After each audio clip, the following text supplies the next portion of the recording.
Welcome to Our Girl Relationships. On this channel, we discuss day-to-day problems people face in their lives. Let's start with the video. I'm a 19-year-old boy in my last year of high school. In the past few months, my friends and I have gotten into the habit of going to my room and smoking a joint or two. We pass it around and laugh with each other for a few hours. We do what every teenager does at some point or another during their life, and I'd like to think that we do it pretty responsibly. We always make sure we're not endangering anything, and most of us are already allowed to smoke a cigarette or two. So the fact that we smoke in my room means that we're doing it in the safest and least dangerous way possible. Quite honestly, my friend group and I are quite the group of nerds, and even when we're doing something that's considered reckless, like smoking weed, we start talking about how the universe works and how biology is so important for everyone to learn about. We're basically as nerdy as it gets. I guess we're all aware of the fact that smoking weed is something everybody does at some point or the other in their life, and we take pride in the fact that we do it differently and we do it responsibly, which makes what happens in this story all the more outrageous. One day, right after summer vacations, my neighbor came up to me while I was smoking a cigarette on our driveway and told me that he's very disappointed in me. Deep down, I was like, okay, and what about it? I don't really give a shit about what you think of me. But as he went on, I realized that he was probably insinuating something along the lines of blackmail. He told me that he had always seen me to be a smart kid that gets good grades and listens to what his parents tell him, and seeing me through the window smoking weed with my friends, disrespecting my home and my family, left an indent on his perception of me. Even at this point, I was like, okay, and what about it? That is until he told me that he had been taking it far too long and came to the decision that he should tell my parents.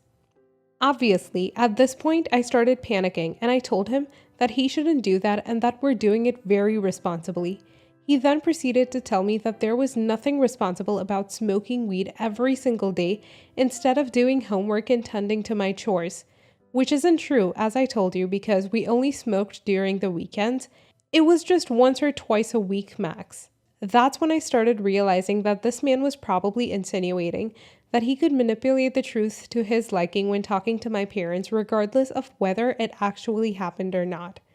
After that, he told me that he would let me off the hook if I told him who I got the weed from and let him handle things with that person, because selling weed to minors is simply unacceptable by his standards. If I didn't know who he actually was, I would actually think that he was a good guy and probably cave into his request. Likewise, I too would notice him from my window from time to time. I see him coming back home basically blackout drunk in the middle of the night on a random Tuesday, and he really didn't come off as the kind of guy that would be concerned about the safety of teenagers smoking joints in their house. That's when I realized that he was probably trying to get me to tell him where I was getting the weed from so he could go get it himself.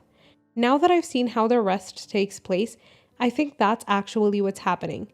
At the time, I told him that I didn't buy it from anyone and that my friends and I came across it while taking our dogs on a walk in the early morning and decided to smoke it over a very long period of time, which already sounds like a lie because what the hell kind of lost and found stash lasts for over 4 or 5 months of smoking every weekend, but whatever, he's stupid and didn't even catch up on it.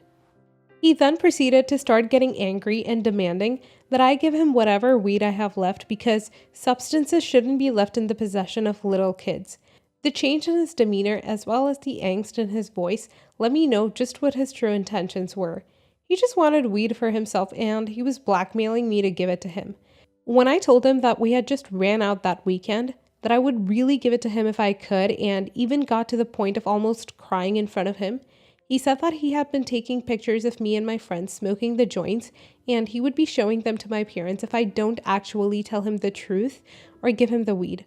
I called bullshit and told him that he was capping. And no way he would be able to get a good view of my bedroom from his window.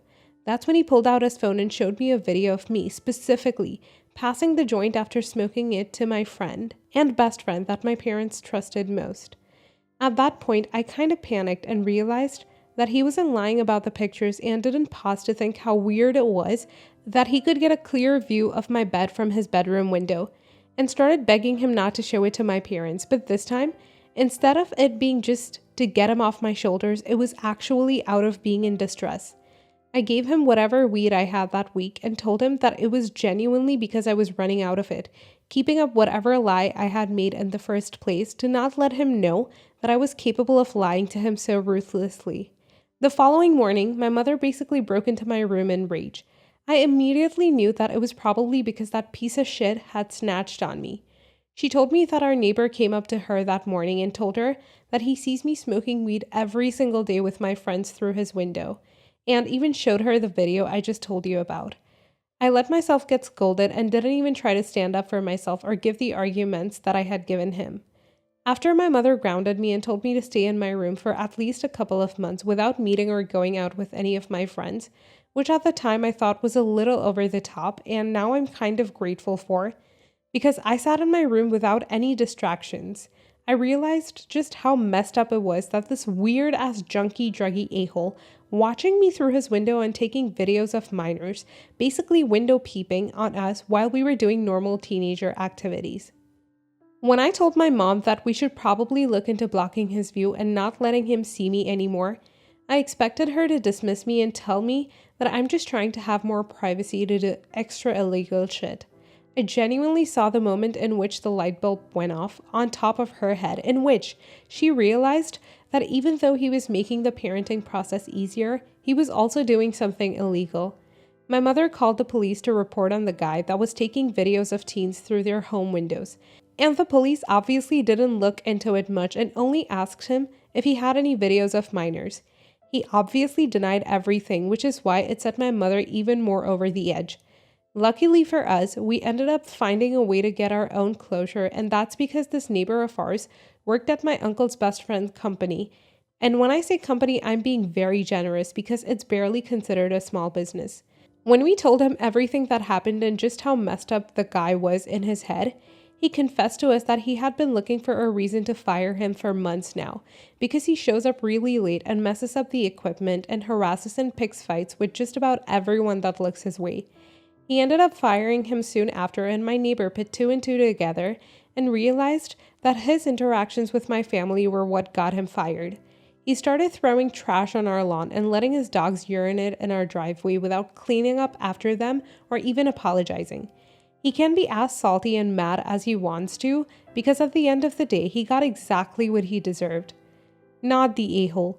Although I can't say that with 100% certainty because your parents and the way they reacted to the situation is so shallow end. They should have questioned the weirdness of the situation the moment he came up to them and showed them a video of their teenager smoking weed through his window without him knowing, especially considering the fact that it was you on your bed.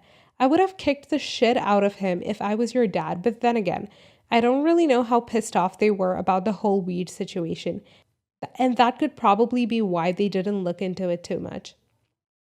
Not the a-hole. Finally, the creep got what he deserved. I applaud you for finding the perfect way to pay him back for his kind and respectful observations. He clearly had malicious intent with filming the video in the first place and wanted the weed even when he was taking it, not out of fear for you or your friend's safety. Not the a-hole. He made it very obvious that the whole point of him taking the video was the weed and not actually being concerned because obviously he's not a good guy nor a good neighbor. He's a drinker and a druggie and sucks at his job. And the fact that he's allowed his dogs to pee in your property is just one of the many reasons this story successfully made me hate a guy that I've never met.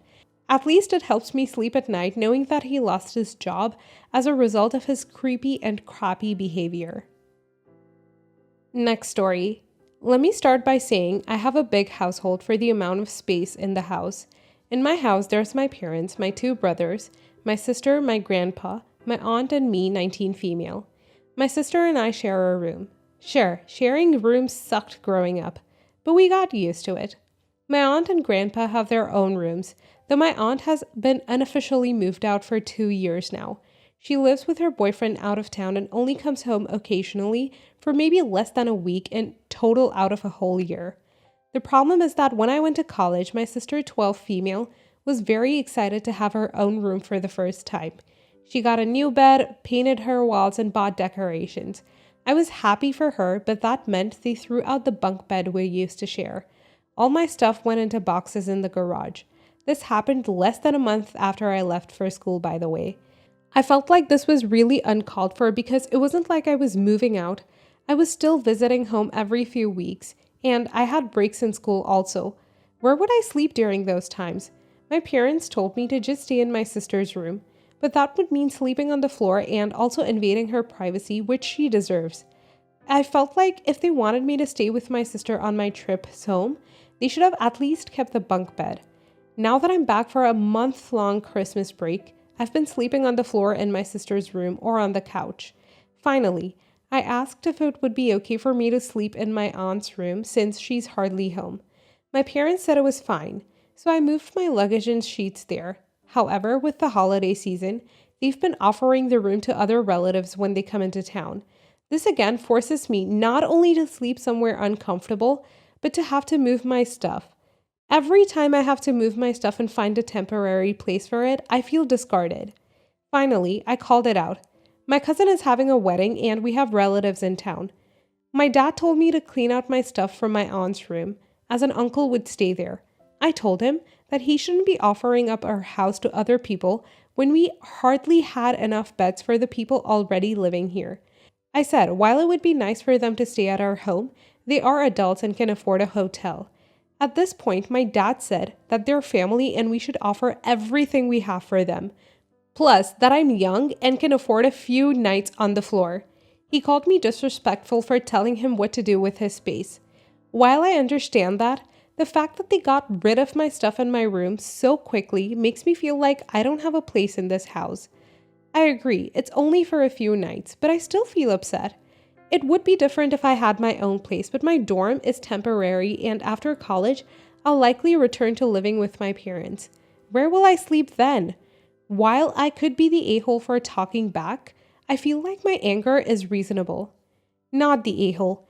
It is unfair, especially when they have a room that's largely empty you can sleep in, and shorter-term visitors could sleep on the couch like you have. If you mean to be home more, you could ask if they'd get an air mattress you could use or bring your own so you'd be slightly more comfortable. I think you need to be looking into alternatives to living at home after school sooner rather than later if you can. Being old enough to drink and sleeping in your kid sister's room or on the couch isn't sustainable. Not the a-hole. You're still there part-time and presumably will need to go back once you graduate until you get a job and save up enough for rent, mortgage, and basic furniture, utensils, and appliances. Morally, a designated space should be kept for you at this point. Brace yourself. Dad is sending you the message that you're not really welcome back, except for special occasions, and wants you out of the nest. He'll make you miserable until you have enough to leave. Some parents believe in cutting their kids off once they're of legal age and doing no more than what's legally required of them, perhaps to ensure that they get the message they can't stay forever, and you have one of them. Not the a-hole. Do ask your father again.